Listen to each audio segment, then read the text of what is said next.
কাজ দেখলেই বুঝতে পারবেন আমরা সবাই বাংলাদেশের প্রকৃতি, নেচার এগুলোকে নিয়েই কাজ করি এবং এগুলোকে আমরা বিভিন্নভাবে উপস্থাপন যার যার মতো করে, যার যার স্টাইলে, যার যার নিজস্ব ধারায় উপস্থাপন করার চেষ্টা করছি। এখন আপনাদের এটা যদি ভালো লাগে, এটা আমাদের সার্থকতা। আর কি বলবো, ধন্যবাদ সবাইকে। বেসিক্যালি পেইন্টিং নিয়ে কথা বলার কোনো মানে হয় না। আমার এখানে বসার একমাত্র কারণ মনে হয় স্নেহের কারণে। রুমি ভাই পছন্দ করেন। আর আরেকটা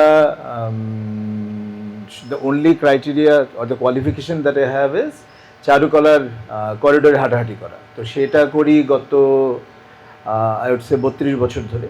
সো সেটাই আমার একমাত্র কোয়ালিফিকেশন, আর কোনো কিছু না।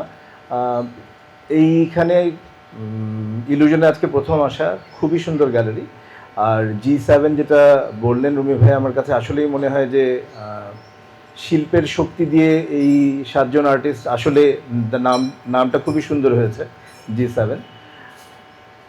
বর্ষাকালে জলরং, এটা আমার কাছে মনে হয় খুবই একটা সময় অনুযায়ী একটা এক্সিবিশন। আর আমাদের প্রকৃতি বর্ষাকালে যতটা সুন্দর এরকম আর অন্য কোনো সময় না। সো এই প্রকৃতি এই 7 জন আর্টিস্ট 7 ভাবে এঁকেছেন। অত্যন্ত মেধাবী 7 জন আর্টিস্ট, অনেকেই আমার বহু বছর ধরে পরিচিত। আমি এক্সট্রিমলি অনার্ড যে এদের অনেকের সাথে আমার অনেক বছরের পরিচয়। সো যারা দেখবেন তারা একটা মোটামুটি রংধনুর 7 রঙের মতো একটা এক্সপোজার পাবেন এখানে। 7 জনের স্টাইল একদমই আলাদা আলাদা। সো এই 7 জন এরকম শক্তিশালী আর্টিস্টের কাজ একসাথে এখানে উপভোগ করার, সংগ্রহ করার সুযোগ করে দেওয়ার জন্য রুমি ভাই আর তিতাস ভাইকে অসংখ্য ধন্যবাদ। আর আমাদেরকে এখানে নিমন্ত্রণ করার জন্য এগেন আবারও অসংখ্য ধন্যবাদ। আমি তাদের কাজ খুবই পছন্দ করি। আমি অনেক দিন যাবত তাদের কাজ দেখে আসছি।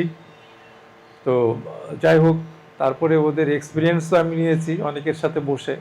একটু আগেও সামির সাথে আমার অনেক কথা হলো প্রায়।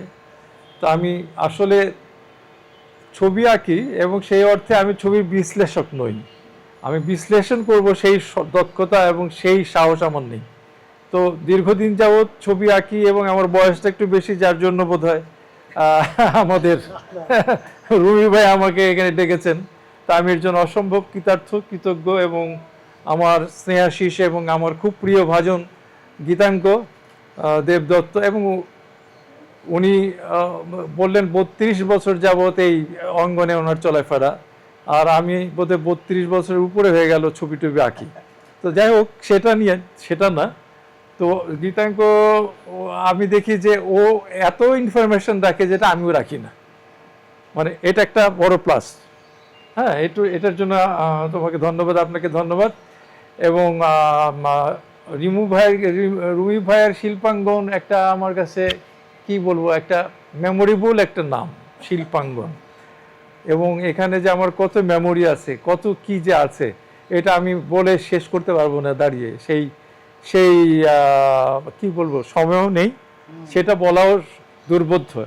তবে আমি একটা কথা বলবো যে শিল্পাঙ্গন আমাকে অনেক প্রমোট করেছে, সেটা সেই ফয়েজ ভাইয়ের থেকে শুরু করে। এখানে আমি বলবো যে ছবি আমি দেখেছি এবং ছবি সম্বন্ধে আমি কথা বলবো না, ছবিই কথা বলে।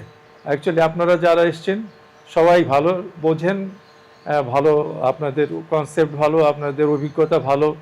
সেই বিশাল ভান্ডার নিয়ে আপনারা এখানে প্রেজেন্ট করেছেন যার মতো, এবং সত্যিকার অর্থে ভালোটাই তো এক্সিবিট করে সবাই।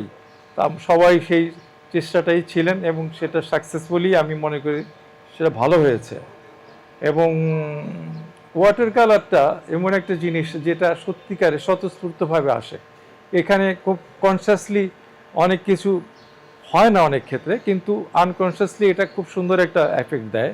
সে জিনিসটা রাখতে হয় এবং বুঝতে হয়, এবং এই জিনিসটাই আমরা বুঝছি, এখনও বুঝছি, আমি এখনও বুঝে যাচ্ছি। অ্যাকচুয়ালি আমি ছবি আঁকি, ওয়াটার কালার আমার খুবই প্রিয় একটা বিষয়বস্তু, এবং আমাদের দেশে প্রায় 2020-এর থেকে ওয়াটার কালারের একটা বিশাল আন্দোলন গড়ে উঠেছে।